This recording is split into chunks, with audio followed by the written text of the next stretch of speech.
अब honeysuckle book chapter number 10 का part second करते हैं। चलिए स्टार्ट करते हैं। जब the warm breezes of approaching summer had sent everyone including the gardener into the house. आने वाली गर्मी की गर्म हवाओं ने माली सहित सभी को घर में भेज दिया था।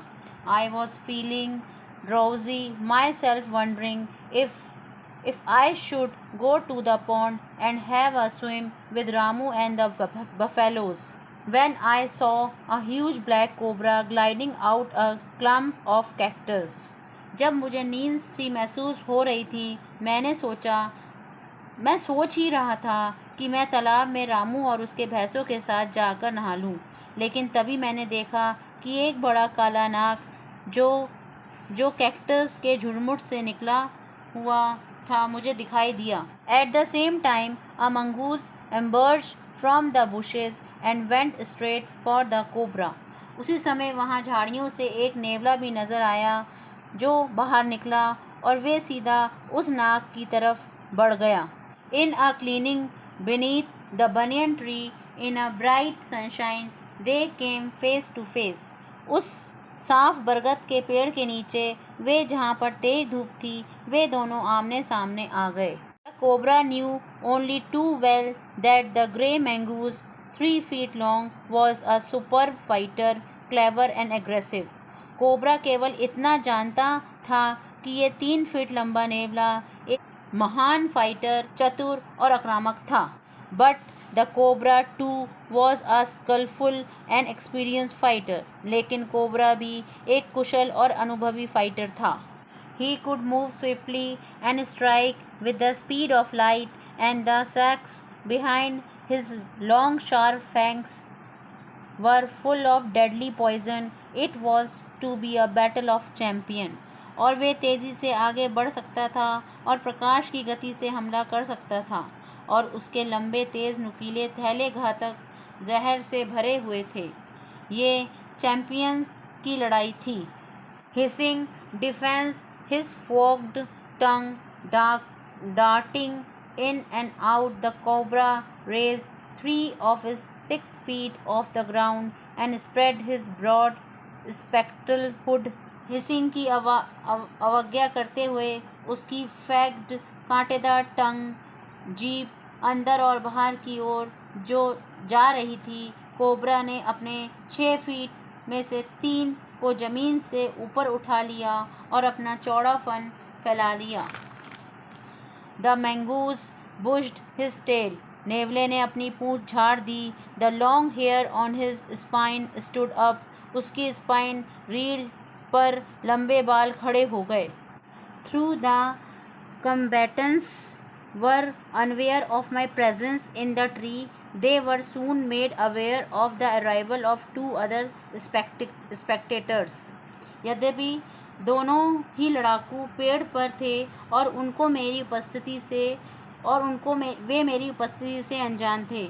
उन्हें जल्दी ही पता चल गया कि 2 और दर्शक आने वाले हैं। One was a मैना, the other a jungle crow. उसमें से एक मैना और दूसरा जंगली कौआ था। They had seen these preparations for battle and had settled on the cactus to watch the outcome. वे इन लड़ाई की तैयारियों को देख चुके थे और वे कैक्टस नागफनी पर बैठ गए और कि वे इस लड़ाई का क्या परिणाम होगा देखने के लिए। Had they been content only to watch, all would have been well with both of them. अगर उन्हें देखकर संतुष्टि हो जाती तो दोनों के लिए ये बहुत ही बेहतर होता। The cobra stood on the defensive, swaying slowly from side to side, trying to mesmerize the mongoose into the making of a false move. Cobra बचाव की मुद्रा में खड़ा था और धीरे धीरे एक तरफ से दूसरी तरफ की ओर झुकता हुआ नेवले को मंत्र मुग्ध करने की कोशिश कर रहा था ताकि वे झूठी चाल चल सके। But the mongoose know the power of his opponent. Glassy wrinkling eyes and refused to meet them. लेकिन नेवला अपने विरोधियों ओपोनेंट की ताकत पावर को जानता था कि उसकी जो आँखों को बिना छपकाते हुए उनसे मिलने से इनकार कर दिया. Instead, he fixed his gaze at a point just below the cobra's hood and opened the attack. इसके बजाय नेवले ने कोबरे के हुंड के ठीक नीचे एक बिंदु पर अपनी निगाह टिका दी और हमला शुरू कर दिया. Moving forward quickly until he was just within the cobra's reach, the mongoose made a pretended move to one side. तेजी से आगे बढ़ रहा था जब तक कि वे कोबरा की पहुंच के भीतर नहीं था. नेवले ने एक तरफ का नाटक किया. Immediately the cobra stuck. फौरन कोबरा फंस गया.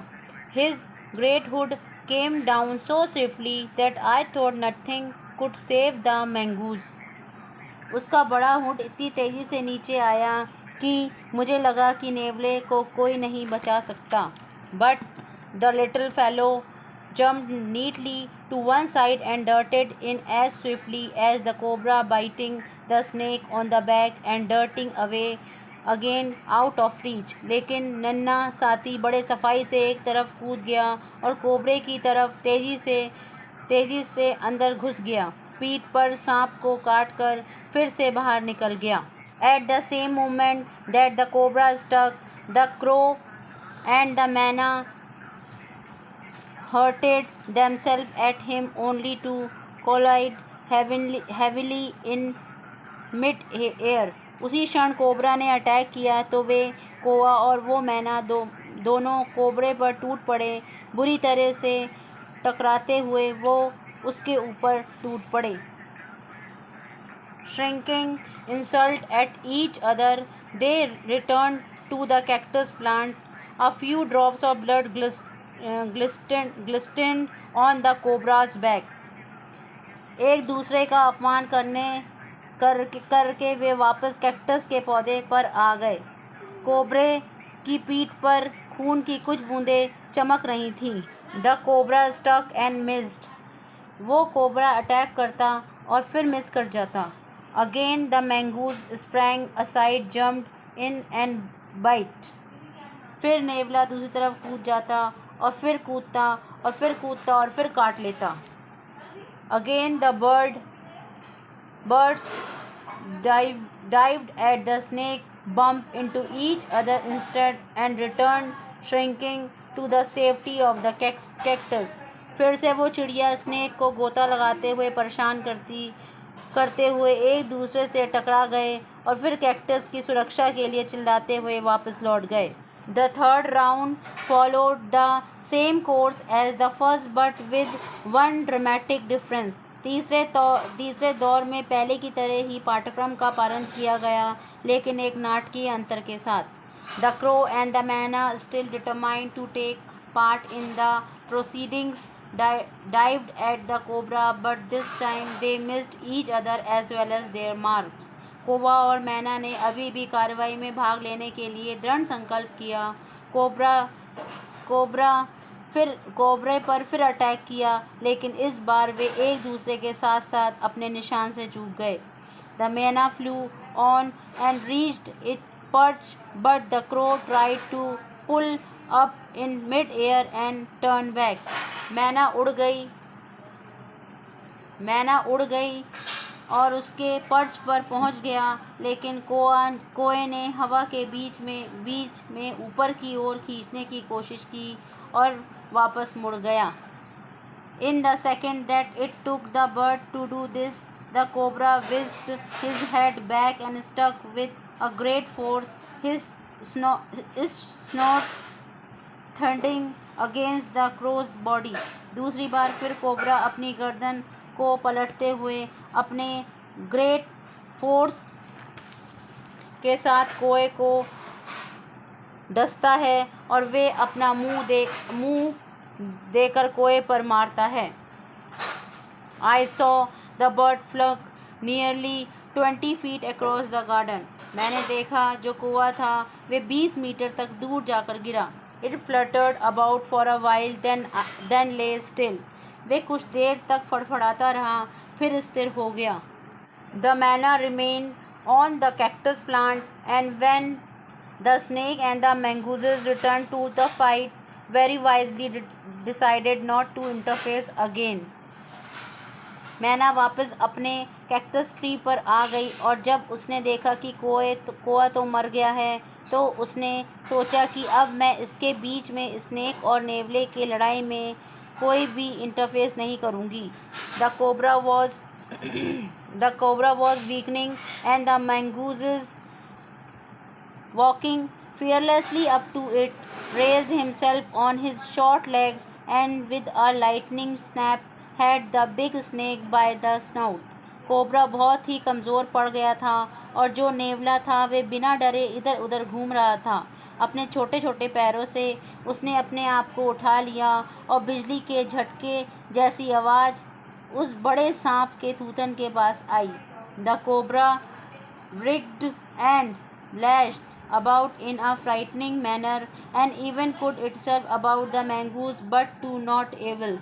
कोबरा रेंगने लगा और डरते हुए अंदाज में कोबरे को पीटने लगा और उसने नेवले को लपेट लिया, पर इसका कोई फ़ायदा नहीं हुआ. The little fellow hugged grimly on until the snake had ceased to struggle. और वे छोटा नेवला था उसे बहुत ही अजीब तरीके से लटका लिया जब तक कि सांप ने संघर्ष करना बंद नहीं कर दिया. He then smelled along its quivering length, gripped it round the hood and dragged it into the bushes. इसके बाद उसको सूंघने का जायज़ा लिया, उसकी अजीब सी लेंथ का उसके फन के पास से पकड़ा और घसीटता हुआ झाड़ियों में ले गया.